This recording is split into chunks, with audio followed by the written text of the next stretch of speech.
ওম শান্তি 30/11/2023 মুরলি। বাবা বলছেন, মিষ্টি বাচ্চারা, তোমাদের রুহানি পান্ডা হয়ে যাত্রা করতে হবে ও করাতে হবে। স্মরণই হলো তোমাদের যাত্রা। স্মরণ করতে থাকো, তাহলেই খুশির পারদ ঊর্ধ্বে থাকবে। প্রশ্ন: নিরাকারী দুনিয়ায় গেলেই কোন সংস্কারটি সমাপ্ত হয়ে যায় এবং কোন সংস্কারটি রয়ে যায়? উত্তর: সেখানে জ্ঞানের সংস্কার সমাপ্ত হয়ে যায়, প্রালব্ধের সংস্কার রয়ে যায়। যে সংস্কারগুলির আধারে তোমরা বাচ্চারা সত্যযুগে প্রালব্ধ ভোগ করো, সেখানে আবার পড়াশোনা বা পুরুষার্থের সংস্কার থাকে না।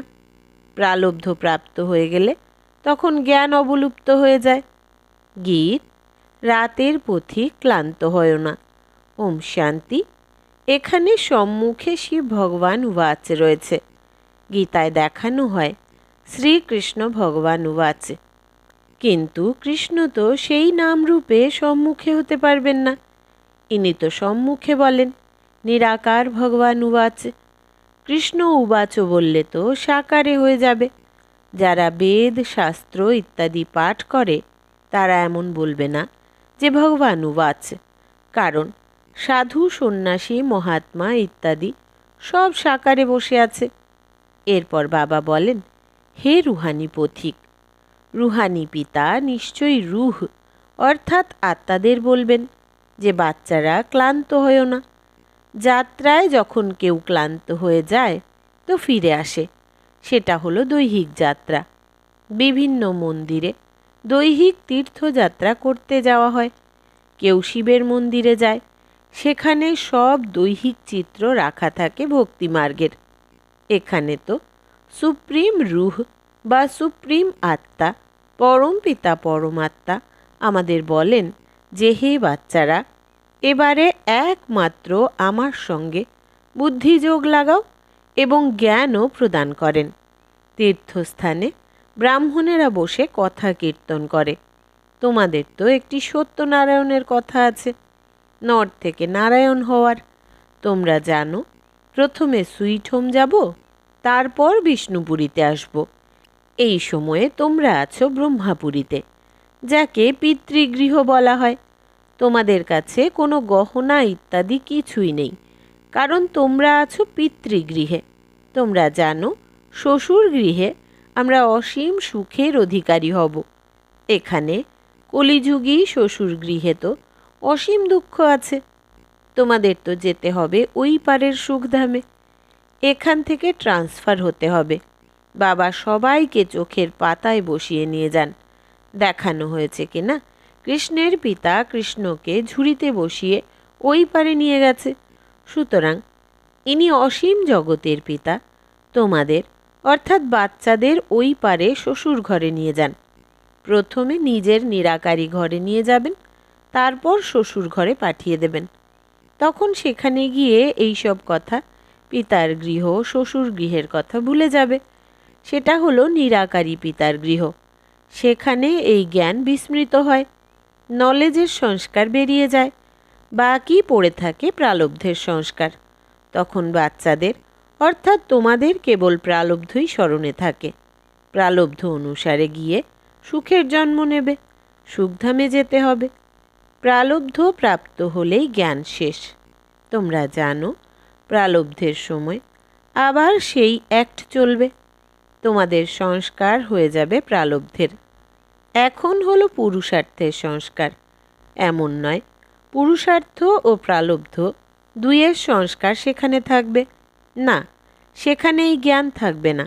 সুতরাং এ হলো তোমাদের আত্মিক মানে রুহানি যাত্রা। তোমাদের চিফ পান্ডা হলেন বাবা। যদিও তোমরাও রুহানি পান্ডা হয়ে সবাইকে সঙ্গে করে নিয়ে যাও, তারা হলো দৈহিক পান্ডা, তোমরা হলে রুহানি পান্ডা। তারা অমরনাথে খুব ধুমধাম করে যায়, দলে দলে, বিশেষ করে অমরনাথে। বাবা দেখেছেন কত সাধু সন্ন্যাসীরা বাজনা ইত্যাদি সঙ্গে নিয়ে যায়, সঙ্গে ডাক্তারও নিয়ে যায়, কারণ সেখানে তখন খুব ঠান্ডার সময়, অনেকে অসুস্থ হয়ে পড়ে। তোমাদের যাত্রা তো হলো খুব সহজ। বাবা বলেন স্মরণে থাকাই হলো তোমাদের যাত্রা। স্মরণ হলো মুখ্য। বাচ্চারা স্মরণ করতে থাকলে তো খুশির পারদ ঊর্ধ্বে থাকবে। সাথে অন্যদেরও যাত্রায় নিয়ে যেতে হবে। এই যাত্রা একবারই করা হয়। দৈহিক যাত্রা তো ভক্তিমার্গে আরম্ভ হয়, তাও প্রারম্ভে শুরু হয় না। এমন নয় হঠাৎ করে মন্দির, চিত্র ইত্যাদি নির্মাণ হবে। সেসব তো ধীরে ধীরে বহুকাল ধরে সময় নিয়ে তৈরি হয়েছে। সর্বপ্রথমে শিবের মন্দির ইত্যাদি তৈরি হবে। তারাও প্রথমে সোমনাথের মন্দির তৈরি করে। তখন আর কোথাও যাওয়ার প্রয়োজন থাকে না। এইসব মন্দির ইত্যাদি পরে তৈরি হয়েছে, সময় লাগে। তারপরে ধীরে ধীরে নতুন শাস্ত্র, নতুন চিত্র, নতুন মন্দির ইত্যাদি তৈরি হয়, সময় লাগে। কারণ পড়ার জন্য মানুষও তো চাই, তাই না? মঠ ইত্যাদি যখন বৃদ্ধি হবে তখন চিন্তা ভাবনা করা হবে শাস্ত্র তৈরি করবার।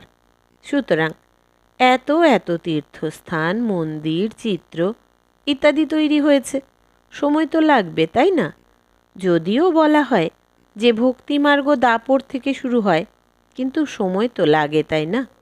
তারপর আত্মার কলা অর্থাৎ গুণ বা কোয়ালিটি কমতে থাকবে। প্রথমে অব্যভিচারী ভক্তি, তারপর ব্যভিচারী ভক্তি হয়ে যায়। এই সব কথা ভালোভাবে চিত্র দ্বারা প্রমাণ করে বলা হয়। তারা বুঝতে পারে, তাদের বুদ্ধিতে এই চলতে থাকবে যে এমন এমন চিত্র তৈরি হোক, এইভাবে বোঝানো হোক। সবার বুদ্ধিতে চলবে না, নম্বর অনুসারে তো আছেই। কারো যদি বুদ্ধি না চলে তবে পদমর্যাদাও তেমনই প্রাপ্ত হবে। বোঝা যায় এর পদ কি হবে।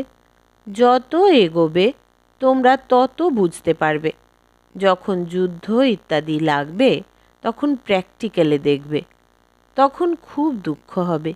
সেই সময় তো এই রুহানি পড়া হবে না। যুদ্ধের সময় হাহাকার হবে, কিছুই শুনতে পারবে না। কি হবে তা জানা নেই। পার্টিশনের সময় কি হয়েছিল দেখেছিলে, তাই না? বিনাশের এই সময়টি খুব কঠিন। হ্যাঁ, সাক্ষাৎকার ইত্যাদি অনেক হবে, ফলে জানতে পারবে কত পড়া করেছে। খুব দুঃখ হবে এবং সাক্ষাৎকারও হবে। দেখো, পড়া ছেড়ে দিয়ে তোমাদের এই অবস্থা হয়েছে। ধর্মরাজ সাক্ষাৎ না করিয়ে সাজা দেবেন কিভাবে? সব কিছু সাক্ষাৎকার করাবেন, তখন কিছুই করার থাকবে না। বলবে, হায় আমার ভাগ্য, কিছু উপায় করার সময় তো চলে যাবে। তাই বাবা বলেন, এখনই পুরুষার্থ কেন করো না তোমরা? সার্ভিস করলেই বাবার হৃদয়ে স্থান পাবে। বাবা বলেন, অমুক বাচ্চারা ভালো সার্ভিস করে। মিলিটারিতে সৈনিক মারা গেলে তাদের আত্মীয় স্বজনদের হাতে পুরস্কার তুলে দেওয়া হয়। এখানে তোমাদের পুরস্কার প্রদান করেন অসীম জগতের বাবা। বাবার কাছে 21 জন্মের জন্য পুরস্কার প্রাপ্ত হয়। এই কথা তো প্রত্যেকের নিজের হৃদয়ে হাত রেখে জিজ্ঞাসা করা উচিত যে আমি কতখানি পড়াশোনা করি। ধারণা হয় না, অর্থাৎ ভাগ্যে নেই। বলবে কর্ম এমন করেছি। খুব খারাপ কর্ম যারা করে তারা কিছুই প্রাপ্ত করতে পারবে না। বাবা বোঝান, মিষ্টি বাচ্চারা, তোমাদের এই আত্মিক যাত্রায় নিজের সঙ্গী সাথীদের সঙ্গে আনতে হবে। তোমাদের কর্তব্য হলো প্রত্যেককে এই যাত্রার কথা জানানো। বলো, আমাদের এ হলো আত্মিক যাত্রা, ওটা হলো দৈহিক যাত্রা। দেখানো হয় যে রেঙ্গুনের দিকে একটি ছমছম পুকুর আছে, যেখানে স্নান করলে পরি হয়ে যায়, কিন্তু কেউ পরি ইত্যাদি তো হয় না। এ হলো জ্ঞান স্নান করার কথা, যার দ্বারা তোমরা বহিস্থের বিবি অর্থাৎ স্বর্গের পরি হয়ে যাও। এবং জ্ঞান যোগ বলের দ্বারা বৈকুণ্ঠে আসা যাওয়া তো তোমাদের জন্য কেমন ব্যাপার। তোমাদের বাধা দেওয়া হয় ক্ষণে ক্ষণে ধ্যানে, মানে ট্রান্সে যেও না, অভ্যেস হয়ে যাবে। সুতরাং এ হলো জ্ঞানের মান সরোবর। পরম পিতা পরমাত্মা এসে এই মনুষ্যতনের দ্বারা জ্ঞান প্রদান করেন, তাই মান সরোবর বলা হয়। মান সরোবর শব্দটি সাগর থেকে বের হয়েছে। জ্ঞান সাগরে স্নান করা তো ভালো কথা। স্বর্গের রানীকে মহারানী বলা হয়। বাবা বলবেন যে তোমরাও স্বর্গের মালিক হও। বাচ্চাদের প্রতি স্নেহ থাকে, সকলের জন্যে দয়া অনুভব হয়, সাধু সন্ন্যাসীদের জন্য দয়া অনুভব হয়। এই কথা তো গীতায়ও লেখা আছে যে সাধুদেরও উদ্ধার করা হয়। উদ্ধার হয় জ্ঞান যোগের দ্বারা। বাচ্চারা, তোমাদের মধ্যে বোঝানোর উৎসাহ চাই। বলো, তোমরা সব কিছুই জানো, কিন্তু সেসব হলো ঘোলের সমান। বাকি মাখন যিনি খাওয়ান তার কথা তোমরা জানো না। বাবা কত ভালো করে বোঝান, কিন্তু এই কথা কারো বুদ্ধিতে ঢুকলে তো ভালো, তাই না? বাবার পরিচয় পেলে মানুষ হিরে সম হয়ে যায়, না জানলে কড়ি সম হয়ে থাকে, একেবারে পতিত হয়। বাবাকে জানলেই পবিত্র হয়। পতিত দুনিয়ায় কেউ পবিত্র হতে পারে না। অতএব যে মহারথী বাচ্চারা আছে তারা ভালোভাবে বোঝাতে পারবে। অনেক ব্রহ্মা কুমার কুমারীরা আছে। প্রজাপিতা ব্রহ্মা নামটিও বিখ্যাত। প্রজাপিতা ব্রহ্মার এই হলো মুখবংশী সন্তান। ব্রহ্মাকেই 100 ভুজা, 1000 ভুজা দেখানো হয়। এই কথাও বোঝানো হয় যে এত ভুজা হতে পারে না। যদিও ব্রহ্মা হলেন বহু সন্তানের পিতা, তাহলে ব্রহ্মাকার সন্তান, ওনারও পিতা আছে, তাই না? ব্রহ্মা হলেন শিব বাবার সন্তান। এনার পিতা আর কে হতে পারে? কোনো মানুষ তো হতে পারবেন না। ব্রহ্মা বিষ্ণু শঙ্কর হলেন সূক্ষ্ম লোকবাসী, এমন গায়ন হয়। তারা তো এখানে আসতে পারবেন না। প্রজাপিতা ব্রহ্মা তো অবশ্যই এখানেই হবেন। সূক্ষ্মবতনে তো প্রজা রচনা করবেন না। সুতরাং পরম পিতা পরমাত্মা এসে এই ব্রহ্মা মুখ দ্বারা শক্তি সেনা রচনা করেন। সর্বপ্রথমে পরিচয় দিতে হবে, আমরা হলাম ব্রহ্মা মুখ বংশী। তোমরাও ব্রহ্মার সন্তান কি না? প্রজাপিতা ব্রহ্মা হলেন সকলের পিতা। তারপরে তার থেকে আরও বংশবিস্তার হয়, নাম পরিবর্তন হয়। এখন তোমরা হলে ব্রাহ্মণ। প্র্যাকটিক্যালে দেখো, প্রজাপিতা ব্রহ্মার কত সন্তান আছে। সন্তান নিশ্চয়ই উত্তরাধিকার প্রাপ্ত করবে। ব্রহ্মার কাছে কোনো প্রপার্টি নেই, প্রপার্টি আছে শিব বাবার কাছে। Brahma care of Shiva. বেহদের বাবার কাছেই উত্তরাধিকার প্রাপ্ত হয়। ব্রহ্মা দ্বারা শিব বাবা বসে পড়ান। আমরা দাদুর কাছে উত্তরাধিকার প্রাপ্ত করি। বাবা বোঝান তো ভালোভাবে, কিন্তু যোগ নেই। নিয়ম অনুযায়ী না চললে বাবা কি করতে পারেন? বাবা বলেন তোমাদের ভাগ্য। যদি বাবাকে জিজ্ঞাসা করা হয় তবে বাবা বলতে পারেন এই অবস্থায় তোমাদের কি পদমর্যাদা প্রাপ্ত হবে। নিজের মনও সায় দেয় যে আমি কতটা সার্ভিস করি, শ্রীমত অনুযায়ী কতখানি চলি। শ্রীমত বলে মনমনা ভব। সবাইকে বাবার ও অবিনাশী উত্তরাধিকারের পরিচয় দিতে থাকি, ঢাক বাজাতে থাকি।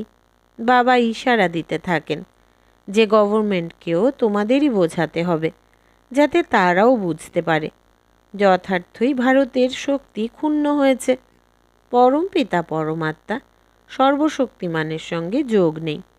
তাঁর সঙ্গে যোগযুক্ত হয়ে তোমরা একবারে বিশ্বের মালিক হও। মায়াকে তোমরা পরাজিত করো। গৃহস্থ ব্যবহারে থেকে তোমাদের মায়াকে পরাজিত করতে হবে। আমাদের সাহায্য করেন বাবা। অনেক বোঝানো হয়, ধারণা করা উচিত। বাবা বুঝিয়েছেন, ধন মানে জ্ঞান ধন দিলেও শেষ হবে না। সার্ভিস করলে তবেই বাবার হৃদয়ে বসতে পারবে, তা না হলে অসম্ভব। এর মানে এই নয় যে বাবা ভালোবাসেন না। বাবা সার্ভিসেবলকে ভালোবাসেন। পরিশ্রম করা উচিত। সবাইকে যাত্রা করার উপযুক্ত করতে হবে।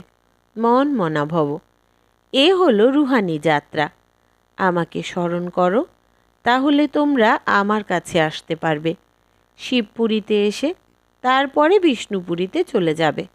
এই সব কথা কেবল তোমরা বাচ্চারাই জানো, আর কেউ মনমনা ভবের অর্থ বোঝে না।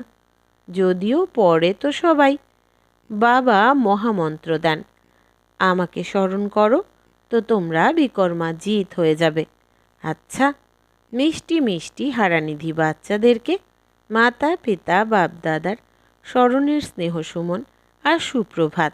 আত্মাদের পিতা তাঁর আত্মারূপী বাচ্চাদেরকে জানাচ্ছেন নমস্কার। আমরা আত্মা সন্তানেরা আমাদের আত্মা পিতাকে জানাই স্মরণের স্নেহসুমন, সুপ্রভাত আর নমস্কার। ধারণার জন্য মুখ্য সার: 1. জ্ঞান স্নান করতে হবে, ভালোবেসে সার্ভিস করে বাবার হৃদয় আসনে বসতে হবে, পুরুষার্থের সময় উদাসীন হবে না। 2. বাবার চোখের পলকে বসে কলিযুগী দুঃখধাম থেকে সুখধামে যেতে হবে, তাই নিজের সর্বস্ব ট্রান্সফার করতে হবে। বরদান: জীবনে দিব্য গুণ সমন্বিত ফুলের বাগানের অর্থাৎ ফুলবাড়ির দ্বারা অবস্থাপন্ন অবস্থার অনুভবকারী এভার হ্যাপি ভব। বেস্তার: সদা অবস্থাপন্ন অর্থাৎ ভরপুর সম্পন্ন। পূর্বে কাঁটার জঙ্গলে ছিল জীবন, এখন পুষ্পময় অবস্থাপন্নতায় এসে গেছো। জীবনের সামনে সর্বদা এখন দিব্য গুণগুলির সুন্দর বাগান। সেই জন্য এখন যারাই তোমাদের সম্পর্কে আসবে তাদের কাছেও ফুলের সুগন্ধি আসতে থাকবে, আর তোমাদের সুসম্পন্নতা দেখে তারাও খুশি হয়ে যাবে, শক্তির অনুভব করবে। সুসম্পন্নতা অন্যদেরকেও শক্তিশালী বানায় আর খুশিতে নিয়ে আসে। সেই জন্য তোমরা বলে থাকো যে আমরা হলাম এভার হ্যাপি। স্লোগান: মাস্টার সর্বশক্তিমান সে যে মায়ার বুদবুদগুলিতে ভীত হওয়ার পরিবর্তে সেগুলিকে নিয়ে খেলা করে। মাস্টার সর্বশক্তিমান সে যে মায়ার বুদবুদগুলিতে ভীত হওয়ার পরিবর্তে সেগুলিকে নিয়ে খেলা করে। আচ্ছা, আজকের সমান হচ্ছে: আমি দিব্য গুণ সম্পন্ন রুহে গুলাব আত্মা। ওম শান্তি।